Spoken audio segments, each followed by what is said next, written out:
Stretching alone is not enough to solve your hip mobility problems. We must also consider factors like the position of your pelvis, your core stability, and the movement patterns you've developed over your lifetime. Even your genetics play a role in influencing your hip's range of motion. In this video, I'll guide you through each of these commonly overlooked aspects. Then we'll wrap up with my daily hip stretching routine. Let's begin by focusing on the position of the pelvis, as it's directly connected to the hips. Any change in the position of the pelvis significantly affects how the hips function. For example, research highlights that an anterior pelvic tilt, where the pelvis rotates forward, can greatly restrict hip mobility by up to 31%. So how can we address anterior pelvic tilt? First, aim to sit less. Prolonged sitting can tighten your hip flexors, pulling your pelvis forward. If sitting for extended periods is unavoidable, regular hip flexor stretching can help. I'll demonstrate effective stretches later in the video. Another tip is to choose your footwear wisely. We recommend zero-drop barefoot shoes as they don't alter your posture. Remember, your feet are your body's foundation. Any changes at the base will have upstream effects, including altering the position of your pelvis. At bfs.fit, you'll find the barefoot shoes we recommend. Lastly, focus on building a stable core. The core muscles attach directly to the pelvis, playing a crucial role in maintaining its neutral position. Core stability also has a more direct influence on hip mobility. Let me explain. Think about bending over to pick something up. We can generally employ two strategies, with or without sufficient core stability. An unstable spine tends to buckle and hinge during the lift, taking some of the mobility away from the hips. However, a stable spine gives all the mobility back to the hips by allowing them to be the primary hinge point that bends the body over to complete the task. Do you see that by focusing on spine stability, we indirectly facilitate greater hip mobility? The scientific evidence supports this notion. A study found that participants increased their hip mobility between 10 and 18% in just 6 weeks through core stability work alone, without any stretching. You're probably familiar with the belly bracing technique often used by athletes just before lifting heavy weights. This is a prime example of stabilizing the spine through belly bracing in preparation for movements through the hips and other leg joints. In terms of the specific core exercises, we recommend the McGill Big 3, which comprises of the curl-up, side bridge, and bird dog exercises.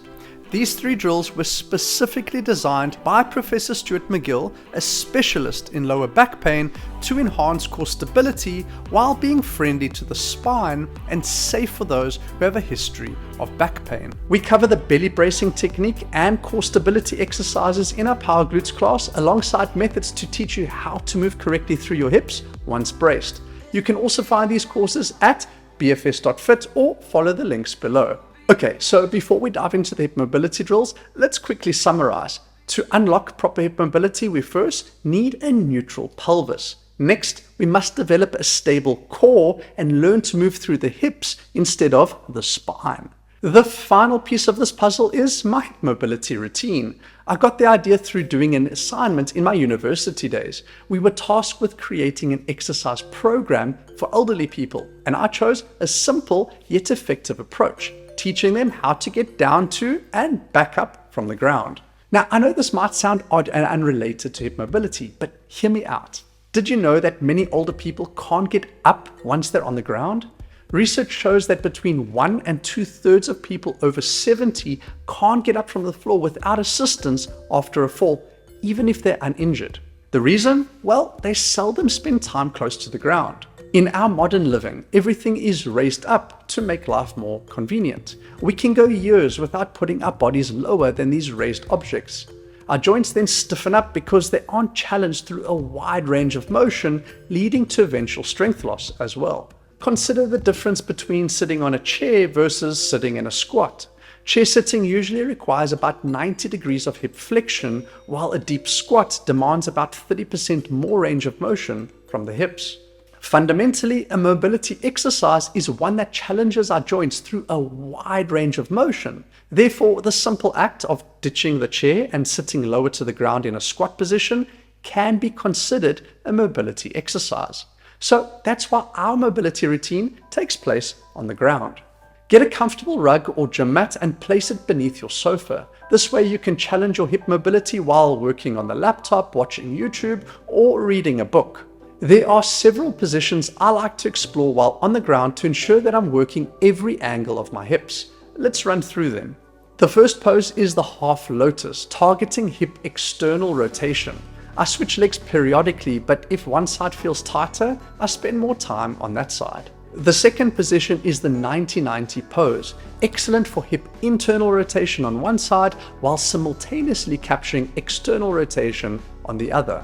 Next, we have the kneeling lunge, which focuses on full hip flexion in one leg at a time. This is a more manageable alternative to achieving full flexion in both legs as you would in a deep squat. Now, from the kneeling lunge, extend the upright leg and lean back onto your hands for a stretch in the front of your hips. A common mistake is to let the back foot stick out. Instead, tuck it under your bum and sit on your heel.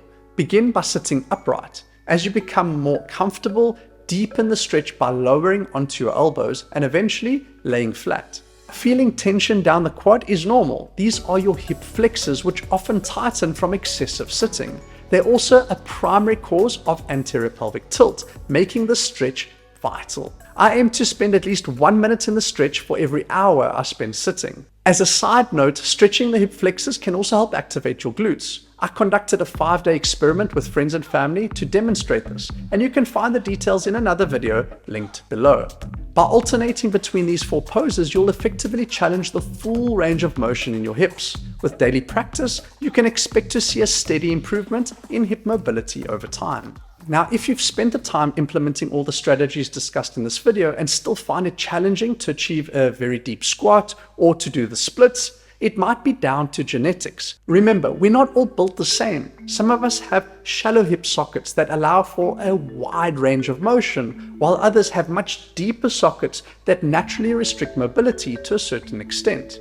The increased range of motion in shallow hip sockets is beneficial for activities requiring squat depth and gymnastic style movements.